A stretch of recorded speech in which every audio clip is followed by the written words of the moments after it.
मेरा ये मानना है मोदी जी को शुक्रगुजार होना चाहिए, खासकर शेख खानदान का। शेख साहब की वजह से जम्मू कश्मीर का इलाक़ मुल्क के साथ हुआ।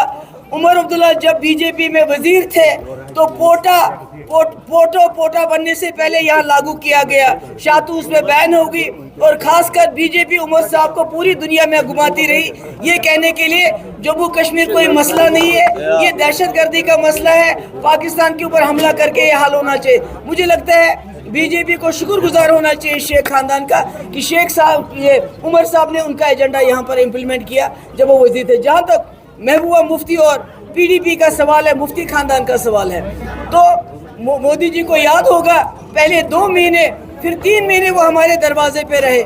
उनके लोग कि खुदा के लिए हमारे साथ सरकार बनाओ और आप जो शर्त रखोगे हम आपके साथ सरकार बनाने के लिए तैयार हैं। और हमने शर्तें रखी, 370 के साथ छेड़छाड़ नहीं करना और रास्ते खोलना, एस्पा खत्म करना, पाकिस्तान से बात करना, हुर्रियत के साथ बात करना, जिसके लिए हमने वहाँ से बहुत बड़ा डेलीगेशन भेजा। तो वो तो उन्होंने खुद हमारे दरवाजे पे आए, चाहे शेख साहब के अब्दुल्ला खानदान के दरवाजे पे उमर साहब को मिनिस्टर बनाने के लिए बीजेपी में उसको इस्तेमाल करने के लिए, चाहे हमारे दरवाजे पे मुफ्ती खानदान। तो अब वो क्या कहते हैं? मैम, पाकिस्तान के डिफेंस मिनिस्टर जो है नेशनल कॉन्फ्रेंस जम्मू कश्मीर में पाकिस्तान के एजेंडे को इम्प्लीमेंट करने के लिए काम कर रही है।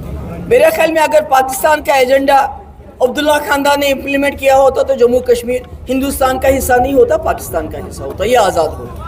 ठीक है मैम, नेशनल कॉन्फ्रेंस और कांग्रेस का जो मैनिफेस्टो है उसको लेकर के पाकिस्तान में बल्ले बल्ले हो रही है। जो ख्वाजा आसिफ का बयान आया, जो डिफेंस मिनिस्टर है पाकिस्तान के, कल प्रधानमंत्री ने भी श्रीनगर में यही कहा है कि बल्ले बल्ले हो रही है पाकिस्तान में। मुझे लगता है बीजेपी हर महाज पे नाकाम हो गई है। उन्होंने कहा था हम हर साल 2 करोड़ नौकरियां देंगे, 10 साल में 20 करोड़ नौकरियां बनती हैं। हिंदू मुस्लिम करने के बाद, लोगों मुसलमानों को लिंच करने के बाद, मस्जिदें तोड़ने के बाद अब उनको पाकिस्तान याद आ रहा है। तो ये तो सिर्फ उनका अपना फेलियर छुपाने के लिए उल्टी सीधी बातें करते रहते हैं।